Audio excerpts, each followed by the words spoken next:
Hello, आदाब, good afternoon. आप देख रहे हैं हमारा खास प्रोग्राम चलती रहेगी जिंदगी।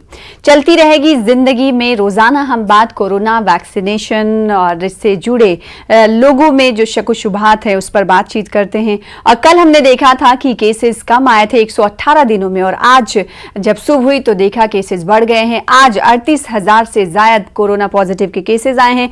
इस वजह से हुकूमत के सामने एक बार फिर से चैलेंज बन गया है कि आखिर बढ़ते हुए केसेस को कैसे कम किया जाए। दूसरी तरफ तीसरी लहर का भी खतरा लगातार मंडरा रहा है। अगर साइंटिस्ट की बात करें तो उनकी तरफ से कुछ साइंटिस्ट ऐसे हैं जिन्होंने ये कह दिया है कि 4 जुलाई से ही तीसरी लहर की शुरुआत हो गई है, जबकि इंडियन मेडिकल एसोसिएशन का कहना है कि बस आने ही वाली है थर्ड वेव। तो इस पर हम बातचीत करेंगे। साथ ही साथ नाज़रीन, जैसा कि सुपरहिट फिल्में आपने देखी होंगी, लेकिन सुपर फिट पुलिस कमिश्नर को देखा है क्या? जी हाँ, ऐसा हम इसलिए कह रहे हैं क्योंकि आज एक ऐसे पुलिस कमिश्नर से आपकी मुलाकात हम करवाने वाले हैं जिन्हें आयरन मैन का खिताब मिला है। इसके पीछे की कहानी क्या है, हम उन्हीं की जुबानी जानेंगे। इस बीच हमारे साथ खास मेहमान जुड़ चुके हैं जिन्हें शामिल कर लेते हैं अपने प्रोग्राम में। डॉक्टर नरेश चावला साहब, जो कि नेशनल ज्वाइंट सेक्रेटरी हैं इंडियन मेडिकल एसोसिएशन के, साथ ही आप वाइस प्रेसिडेंट हैं दिल्ली मेडिकल काउंसिल के। आपका इस्तकबाल करते हैं इस प्रोग्राम में शामिल होने के लिए। और अब से कुछ देर बाद जिस खास शख्सियत की हम बात कर रहे थे, कृष्णा प्रकाश साहब उनका नाम है, जो कि पुलिस कमिश्नर हैं पिंपरी चिंचवाड़ महाराष्ट्र के, उनको भी हम अब से कुछ ही देर बाद स्क्रीन पर देखेंगे। डॉक्टर नरेश चावला साहब, आपके पास मैं आऊंगी इस सवाल के साथ, क्योंकि कुछ साइंटिस्ट है जिनका ये कहना है कि 4 जुलाई से स्टार्ट हो चुकी है थर्ड वेव, तो वहीं इंडियन मेडिकल एसोसिएशन ये कह रहा है कि थर्ड वेव बस आने ही वाली है। कई ऐसे कॉलर्स हैं जो थर्ड वेव के हवाले से सवाल करते हैं कि क्या आ गई या फिर आने वाली है, किस हद तक उन्हें बेदार रहने की जरूरत है। इस बारे में आपका क्या कहना है? देखिए सना, इसमें कोई शक नहीं है कि हालांकि कोई डिफरेंट व्यूज आ सकते हैं, लेकिन हमारे विचार में भी थर्ड वेव हम तब कहेंगे जब आने वाले सारे केसेस डेल्टा प्लस के होंगे। अभी जो केसेस आ रहे हैं, for example if we have today 38,000 cases, उसमें से जो डेल्टा प्लस वाले हैं वो कम हैं, और ज्यादातर केसेस शायद थोड़े से सेकंड वेव के चल रहे हैं। तो इसको थर्ड वेव कहना गलत होगा। हालांकि थर्ड वेव का जो डर हमारे दिलो दिमाग पे सुलाने है, और हमारा डर है ये कहीं भी may be the second half of अगस्त या सितंबर में आ सकती है। लेकिन मैं आपके दर्शकों को यह स्पष्ट कहना पसंद करूंगा कि आप लोगों को डरने की जरूरत नहीं है। अभी तक तो हम ये भी दावे से नहीं कह सकते कि थर्ड वेव आएगी या नहीं आएगी। हमारा जो काम है वो पॉजिटिव है। जो हमारा उद्देश्य है आज का वो एक ही है, लोगों को एहतियात करना, एप्रोप्रिएट बिहेवियर फॉलो करना, वो वैक्सीनेशन लगवाना। हम क्यों सोचे ऐसा कि थर्ड वेव आएगी, लेकिन क्योंकि हमारा देश वेस्टर्न वर्ल्ड यानी कि यूरोप से तकरीबन 2-2.5-3 महीने पीछे चल रहा है कोरोना के मामले में। तो पिछली वेव दिसंबर में यूरोप में आई थी, तो by the end of February वो हमारे देश में आना शुरू हो गई थी। अगर हम उसी हिसाब से सोचें तो चूंकि थर्ड वेव यूरोप में आ चुकी है, तो हम समझते हैं anywhere at the second half of अगस्त या सितंबर, ये डर है। लेकिन हमें भूलना नहीं चाहिए कि हमारी 40 करोड़ आबादी वैक्सीनेशन लगवा चुकी है, नंबर 1। नंबर 2, सेकंड जो वेव में हम लोगों को लाखों करोड़ करोड़ लोग जिनको इन्फेक्शन हो चुका है। ऐसा कई लोगों को जो साइलेंट था, जिनको कहा जाए एसिम्प्टोमेटिक कोरोना हुआ था, तो हम ये मान के चलेंगे कि हमारी अच्छी खासी आबादी में इम्यूनिटी आ चुकी है। बिल्कुल, और इसी वजह से ये कहा जा रहा है कि आपको एहतियात बरतने की जरूरत है। इस हवाले से कई सवाल नरेश साहब आपसे करेंगे। डॉक्टर साहब, आप हमारे साथ बने रहे। इस बीच हमारे साथ खास मेहमान जुड़ चुके हैं जिनका कुछ देर पहले मैंने तारुफ कराया था विंडो में। आपसे कुछ ही देर बाद आप उनको देखेंगे। जी, हम बात करें कृष्ण प्रकाश साहब का, जो कि पुलिस कमिश्नर है पिंपरी चिंचवाड़ के। आपका वेलकम करते हैं। सर, आपको आवाज मिल रही होगी तो बहुत बहुत शुक्रिया वक्त देने के लिए न्यूज 18 उर्दू को। शायद अभी आप माइक लगाकर तैयारी कर रहे हैं। इस बीच मैं नाजरीन को ये बता दूं कि कृष्णा प्रकाश साहब की कोई एक खासियत नहीं है। आप तैराकी में भी महारत हासिल करते हैं, साथ ही आप क्रिएटिव राइटर भी हैं, साथ ही ये भी कहा गया है कि फिटनेस फ्रीक हैं आप, और जिस शोबे में पुलिस कमिश्नर की हैसियत से फायज हैं, उस शोबे के हवाले से हमेशा नाज़रीन ये कहा जाता है कि कहीं ना कहीं थोड़ी सी लेजी पन भी दिखने को मिलता है। तो पुलिस एहलकारों में जब भी कहीं इशारे करने होते हैं, फिल्मों में हम देखते हैं तो उसमें दिखाया जाता है कि एक पुलिस कमिश्नर, मोटे से जिसामत उनकी होती है और वो जा रहे होते हैं लॉ एंड ऑर्डर के, लेकिन इससे बिल्कुल बरक्स है अगर हकीकत देखें। और हम अगर कृष्ण प्रकाश साहब का इस मौके पर एग्जाम्पल दें तो बिल्कुल अलग हो जाती है तस्वीर। कृष्ण प्रकाश साहब, आप मुझे सुन पा रहे हैं? जी बिल्कुल सुन पा रहा हूँ आपको। थैंक यू सो मच, हमें वक्त देने के लिए बहुत बहुत शुक्रिया। तो हम बातचीत की शुरुआत करें। सबसे पहले आपसे यही जानना चाहेंगे, चूंकि हमने व्यूवर्स को ये बताया है कि आप फिटनेस फ्रीक हैं और जिस महकमे में आप काम करते हैं आप मोटिवेशनल स्पीकर भी हैं, और साथ ही साथ सबसे खास बात यह है कि आपने आयरन मैन का खिताब भी जीता है। तो एक पुलिस कमिश्नर से लेके आयरन मैन का जो सफर रहा है वो कैसा रहा, इसके पीछे की कहानी क्या है, आप ही की जुबानी जानना चाहते हैं। जी, बड़ी ही डिफरेंट जिसको कहते हैं, हमारी जो आयरन मैन की जो कहानी है जी, वो बड़ी ही अलग है, अलहदा है। क्योंकि हुआ यूं कि मैं इसके पहले जो कुछ भी करता था वर्जिश, वो फन और तंदुरुस्ती के लिए करता था। अच्छा। मौज और तंदुरुस्ती के लिए करता था। मुझे फिटनेस की चीजों में, इस तरह के एक्सरसाइज में, वर्जिश में एक तरह का मौज मिलता था, एक तरह का आनंद मिलता था। तो मैं उस तरह से क्या करता था। पहली बार जो कॉम्पिटिटिव जो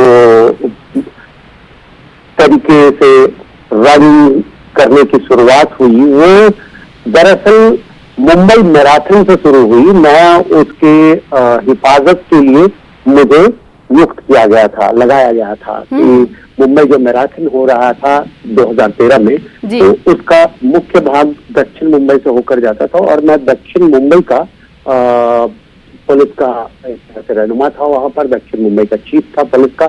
और जब मुझे लगा कि क्यों ना इसमें पार्टिसिपेट किया जाए, मैं भी पार्टिसिपेट करूं क्यों ना इसमें, और तब मैंने अपने जो वरिष्ठ थे, अपने जो सीनियर थे पुलिस स्टेशन में, महकमे में, मुंबई के आयुक्तालय में, तो उनसे जब निवेदन किया, उनसे जब गुजारिश की, तो उन्होंने कहा कि एक शर्त के साथ हम आपको दौड़ने दे सकते हैं कि आप पूरे सिक्योरिटी का डिप्लॉयमेंट करेंगे और पूरी मुस्तैदी के साथ मुस्तैद रहेंगे, पूरी तैयार रहेंगे उनकी लोगों की सुरक्षा के लिए, और केवल आप हाफ मैराथन जितनी भी जल्दी पूरा करके वापस आ जाएंगे और फिर जब 45,000 का ड्रीम रन होता है उस रन में आप मौजूद रहेंगे। तो मैंने ऐसा ही किया। मैं लगा रहा और सारे बंदोबस्त लगाए, सारा सुबह तक इंतजाम किया, पूरा निजाम अपने हाथों में लिया और सुबह 6 बजे जाकर रनिंग लाइन पर लग गया और रनिंग पूरी की और फिर से ड्रीम रन पे यूनिफॉर्म पर आकर वर्दी पर आकर मैंने किया। लेकिन इससे ज्यादा जो मजेदार और रोचक वाकया है वो आयरन मैन की जो कहानी है उसमें वो ये हुआ कि के विजय कुमार जो कश्मीर के मामले में आज गवर्नमेंट के एडवाइजर हैं और जो जिन्होंने वीरप्पन को इनकाउंटर में मारा था, तो उन्होंने जो वीरप्पन पे जो किताब ये की किताब का पब्लिकेशन किया उसका, तो उस किताब के पब्लिकेशन के दरमियान जो मुंबई में हुआ था सीसीआई में, वहां मुझे भी बुलाया गया था और उन्होंने एक बड़ी अजीब बात कही और वो मेरे दिल पे घर कर गई, मेरे दिलो दिमाग पे असर कर गई। उन्होंने कहा कि वो वीरप्पन को इसीलिए डिफीट दे पाए, इसीलिए उसका इनकाउंटर कर पाए क्योंकि वो भी इक्वली फिट थे और वीरप्पन की फिटनेस, जो 55 साल का वीरप्पन था, उसके पोस्टमार्टम करने वाले डॉक्टर ने बताया कि उसके शरीर के जो अवयव हैं, वो जो पार्ट्स हैं, बॉडी पार्ट्स हैं, they are as healthy as 25 year young person. तो 25 वर्ष के नौजवान की तरह उनके 55 वर्ष के उस व्यक्ति के शरीर के सारे अवयव बिल्कुल, मतलब विसरल फैट नहीं था, बिल्कुल फैट नहीं था, बॉडी बहुत सफल थी, बहुत ही एजाइल थे, बहुत ही चुस्ती फुर्ती के साथ, तंदुरुस्ती के साथ थे, सब कुछ उनका बहुत ही स्वस्थ और तंदुरुस्त था। तो इस कारण से मुझे लगा कि अगर मुकाबला करना है ऐसे क्रिमिनलों से, ऐसे गुनहगारों से, तो हमें ये जरूरी हो जाता है कि हम उतने ही तंदुरुस्त रहें। और इसी सिलसिले में कि मेरी आवाज बहुत कम आ रही है, ऐसा कोई बता रहे हैं। जी, मैं आपसे जुड़ूंगी आपसे कुछ देर बाद, लेकिन ना इस बात पर फोकस दिया जाना बेहद जरूरी है। जब बात कोरोना की हो जाती है और दूसरी तरफ फिटनेस की हो जाती है, योग करने की हो जाती है, इस बीच एक पुलिस कमिश्नर अगर इस जानिब इशारे करते हैं कि फिटनेस रहना, एक फिट इंसान के तौर पर दिखना और रहना किस तरह की जरूरत है और कितनी अहम ये जरूरत है, बॉडी का एक हिस्सा है, जिंदगी का एक हिस्सा है, इसे बना लिया जाना चाहिए। डॉक्टर साहब, मैं आपके पास आऊंगी। जैसा कि इस प्रोग्राम में हमारे कॉलर्स भी जुड़ते हैं, तो इस बीच एक कॉलर जुड़ चुके हैं जिन्हें प्रोग्राम में शामिल कर लेते हैं। हेलो, कौन साहब, कहां से बात कर रहे हैं? जी, मैं अनम खान बोल रही हूँ, भिवंडी से बात कर रही हूँ। अनम साहिबा, भिवंडी से कॉल करने के लिए बहुत बहुत शुक्रिया। आप सवाल कर सकती हैं, आपका क्या सवाल है? अनम, आप टीवी की वॉल्यूम बंद कर दें प्लीज। आप मुझसे बात कर रही है ना, तो पीछे से आवाज आ रही है टीवी की। Okay okay. हाँ मैडम, ये मुझे डॉक्टर साहब से बात करनी है। जी बोलिए, डॉक्टर साहब आपको सुन रहे हैं। जी डॉक्टर साहब, मैं आपसे ये पूछना चाहती हूँ, अभी कोरोना की तीसरी लहर जो आ रही है, इसमें किस किस लोगों को खतरा है? मतलब बच्चों का तो हमने सुना है, क्या बड़े लोगों को भी इसमें खतरा है? ठीक है, तीसरी लहर का खतरा सभी को डर सता रहा है डॉक्टर साहब।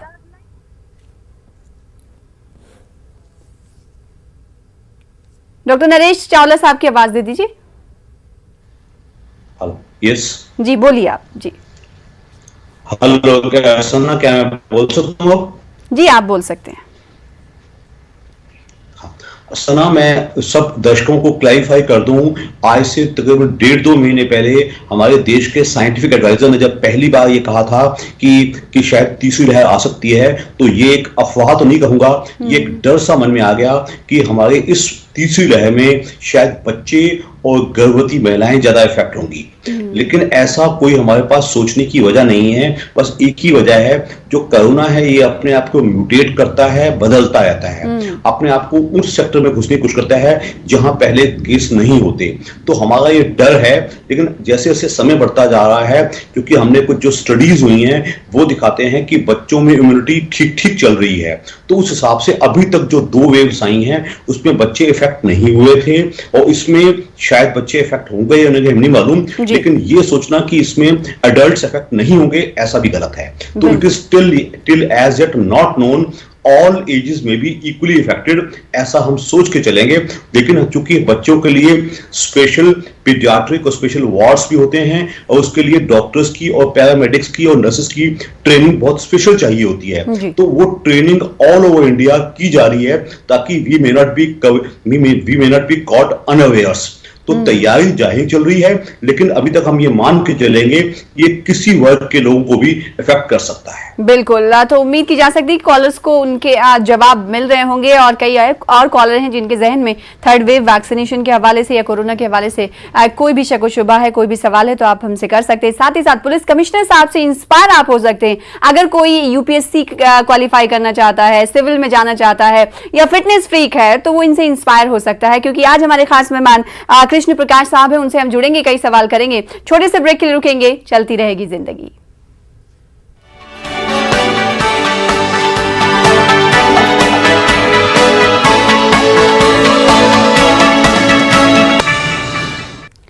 Welcome back. आप देख रहे हैं हमारा खास प्रोग्राम चलती रहेगी जिंदगी। चलती रहेगी जिंदगी में आप भी प्रोग्राम का हिस्सा बन सकते हैं। टीवी स्क्रीन पर आपसे कुछ देर बाद टीवी स्क्रीन पर नंबरात फ्लैश होंगे, उन नंबरात को डायल करें और हमसे जुड़े।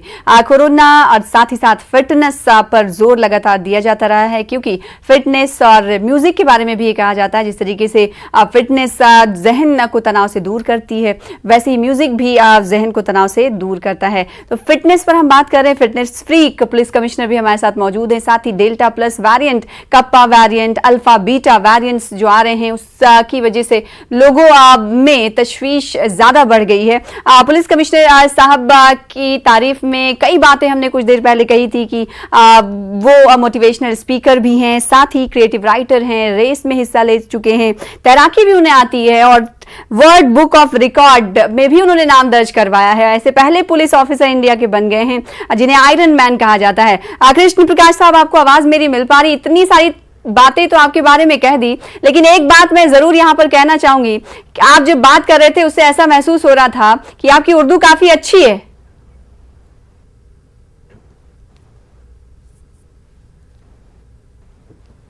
इसका राज क्या है? जी,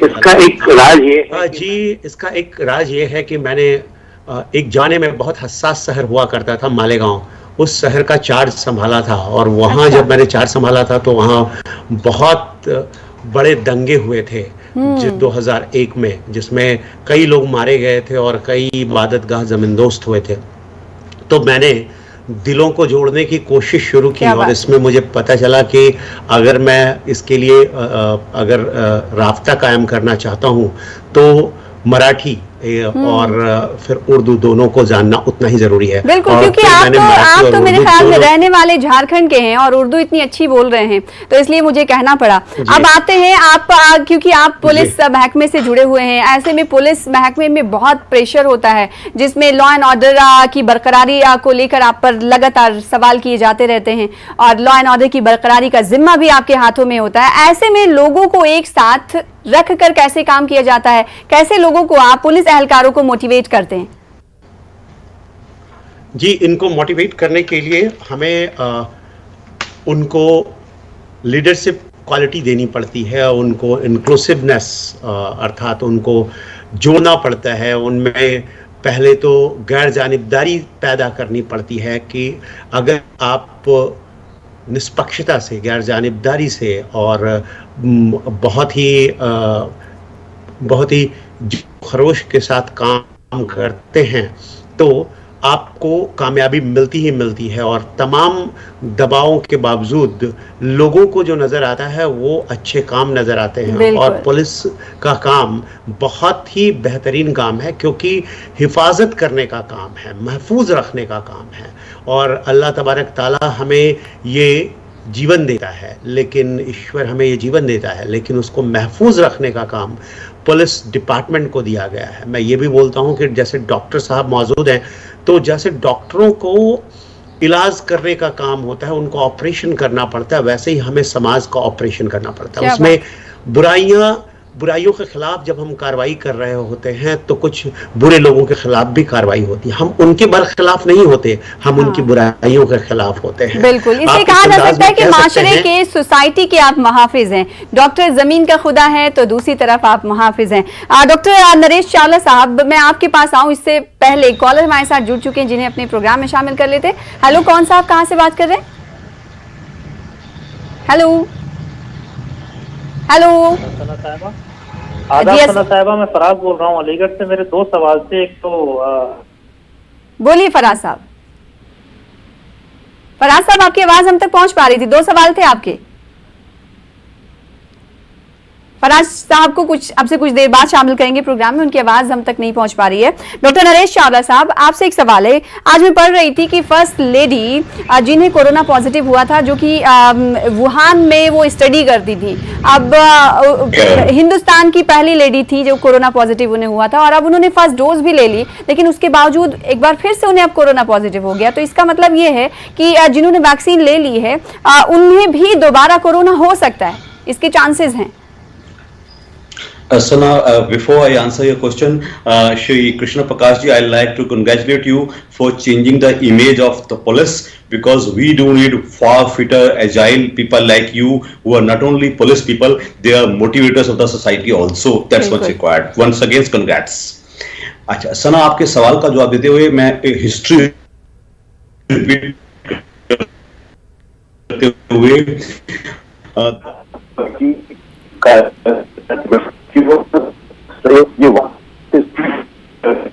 तो ये पहली व्यक्ति थी, लेकिन आपका ये पूछना क्या जिनको वैक्सीन लग जाए उनको कोरोना हो सकता है, तो मैं आपके दर्शकों को ये स्पष्ट बोलूंगा। पहली बात तो आज भी हमारा जो ग्राउंड रूल है, जो सबसे ग्राउंड रूल है कि एवरीवन, एनीवन, कोई भी हिंदुस्तानी जिसको 3 वैक्सीन जो मौजूद हैं, कोवैक्सीन, कोविशील्ड और स्पुतनिक, और 4 वैक्सीन जो आने वाली हैं, फाइजर, मॉडर्ना,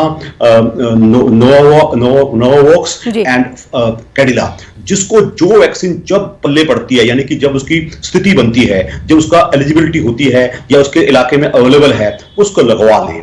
ये मत सोचे कौन सा अच्छा है, कौन सा बेहतर है, कौन सा खराब है। बिल्कुल। दूसरा आपका सवाल सुना, क्या लगवाने के बाद भी कोविड-19 हो सकता है? तो हमारी आंसर थ्योरेटिकली है, लेकिन ये माना जाता है जो जो ना आईसीयू की ज्यादा जरूरत पड़ेगी, ना उसको सीवियर डिसीज होगी, और ना होगी, ना उसको ऑक्सीजन की जरूरत पड़ेगी, हम ये मान के चलते हैं। और ठीक। एक चीज और, जब एक इंसान वैक्सीन लगवाता है तो उसको बचाव खुद को मिलता है। बिल्कुल। जब लाखों करोड़ों लोग इकट्ठा लगवाते हैं तो एक और चीज होती है, इसको हम इंग्लिश में हर्ड इम्यूनिटी बोलते हैं। तो आज की तारीख में इंडिया जो कोशिश कर रहा है कि हम कोशिश कर रहे हैं कि 94 करोड़ हिंदुस्तानी एडल्ट्स को दिसंबर 31 तक कोरोना वैक्सीन लग जाए। बिल्कुल, और इससे क्या इसीलिए फायदा बार बार होगा हर कि प्लेटफॉर्म से अपील की जाए, न्यूज़ 18 उर्दू भी अपील करता है कि अगर आप वैक्सीनेट अभी तक नहीं हुए तो जरूर वैक्सीन लगवाएं। इस बीच एक कॉलर जुड़ चुके हैं जिन्हें शामिल कर लेते हैं अपने प्रोग्राम में। हेलो, कौन सा, आप कहां से बात कर रहे हैं?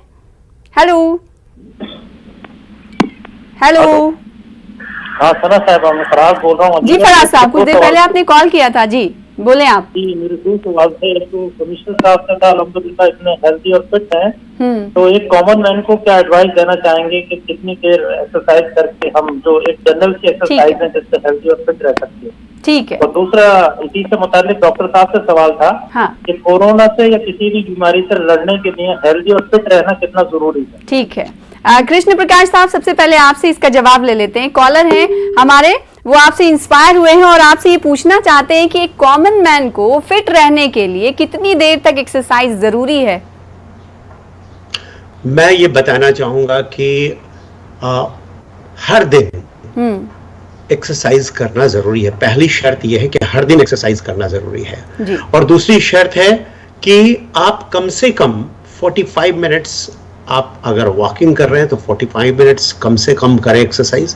अगर आप अगर आप जिसको कार्डियो एक्सरसाइजेस कर रहे हैं तो आप 30 मिनट्स भी कर सकते हैं। अगर दूसरे कार्डियो एक्सरसाइज जैसे फास्ट रनिंग या फास्ट साइकिलिंग कर रहे हैं अच्छे स्पीड में तो आप कम भी कर सकते हैं थोड़ा, लेकिन कम से कम 45 मिनट्स करना चाहिए। मेरा ये मानना है कि एक्सरसाइज करने से जो हार्मोन्स सिक्रेट होते हैं, हैप्पी हार्मोन्स जैसे serotonin, dopamine, beta endorphin and oxytocin, ये शरीर को, इन सब हार्मोनों के लिए आपको विभिन्न तरह की चीजें लेनी पड़ती हैं या फिर लोग आज भी फिट रहने के लिए, जाहिर सी बात है आपका स्केड्यूल ऐसा ही रहता होगा। आपकी जिंदगी में भी लोग, आपकी जिंदगी के बारे में भी लोग जानना चाहते हैं, तो आज भी आपका स्केड्यूल क्या रहता है, दिनचर्या क्या? जी बिल्कुल, मेरी दिनचर्या ऐसी होती है कि मैं जल्दी जागता हूँ, चाहे कुछ भी हो जाए। मैं 5 से 6 बजे तक जाग जाता हूँ और सुबह 1-1.5 घंटे एक्सरसाइज करता हूँ लगभग। और उसमें मेरी दिनचर्या में सुबह का एक्सरसाइज जो होता है वो कार्डियो एक्सरसाइज होता है, और शाम को लौट करके मैं थोड़ा जिम करता हूँ, मसल एक्सरसाइज, आइसोटोनिक एक्सरसाइज करता हूँ, जिससे कि आपके डॉक्टर साहब, सेहतमंद रहने के लिए फिटनेस कितना जरूरी है? जल्दी जवाब चाहिए आपका। देखिए, हाँ, कोरोना से बचने के लिए फिटनेस, जो कि फिजिकल फिटनेस भी हो, मेंटल फिटनेस भी हो, इमोशनल फिटनेस भी हो, ये सब बहुत जरूरी है। और प्लस एक और चीज है, हमारे हिंदुस्तान में लोग अपने डाइट को ठीक रखें। डाइट अच्छा होना चाहिए, जंक फूड ना खा के एक बैलेंस्ड पौष्टिक आहार जिसमें प्रोटीन्स, हरी सब्जियां, दालें, फल, मांस, मच्छी, अंडा सब अच्छे से होना चाहिए। और जो बच्चे वगैरह जंक खा रहे हैं वो जंक ना खाएं, ये पिज्जा, बर्गर, मोमोज। कृष्ण साहब, लास्ट सवाल आपसे करना चाहेंगे, क्योंकि आप राइटर भी हैं और मोटिवेट करते हैं अपनी तहरीर से, लेखनी से। ऐसे में कुछ ऐसा लिखा हो जो काफी मोटिवेट करता हो लोगों को, जो पसंद आया हो, वो जरूर हमारे साथ शेयर करें अगर आपको याद है तो। अब भी शेयर करता हूं मैं। ये जो गजल है, ये वो इस मकसद से लिखा गया है कि हर आम आदमी के पास एक अपनी ताकत है, एक अपनी क्षमता है, एक अपनी विशेषता है, और इसलिए मैंने ये कविता लिखी है कि हम निशब्द रहकर भी संवाद रचते हैं, जहां घोर निराशा है वहीं विश्वास रचते हैं। क्या बात। अंत जहां होता वहीं से नई शुरुआत रचते हैं, धरती की मिट्टी से अनंत आकाश रचते हैं, हम गर्दिश में रहकर भी सच्चे ख्वाब रचते हैं। क्या बात। हम हर शाम ढलने पर नया प्रभात रचते हैं। हम घनघोर अंधेरे में भी आफताब रचते हैं। क्या बात है, हम घनघोर अंधेरे में भी आफताब रचते हैं। हम आम होकर भी कुछ खास रचते हैं। हर कदम पर हम नया इतिहास रचते हैं। क्या बात है। ये पूरी जो कविता है, पोयम जो है, ये पूरी मोटिवेशन से भरी हुई है। जो भी इसे पढ़ेगा, जैसा कि मैंने अभी सुना, तो जाहिर सी बात है एक जज्बा और एक जुनून तारी हो जाता है लोगों पर। तो उम्मीद करते हैं कि आपके आसपास जो लोग रहते होंगे उनमें पॉजिटिव एनर्जी ऐसी बनी रहती होगी, क्योंकि आपसे बातचीत करने का मकसद है कि पॉजिटिव एनर्जी इनहेल करना। डॉक्टर नरेश साहब, आपका बहुत शुक्रिया। कृष्ण प्रकाश साहब, आपका भी बहुत शुक्रिया वक्त देने के लिए न्यूज़ 18 उर्दू का। फिर आगे कभी मुलाकात होगी। फिलहाल इसी के साथ मुझे दीजिए इजाजत और देखते रहिए न्यूज़ 18 उर्दू, चलती रहेगी जिंदगी।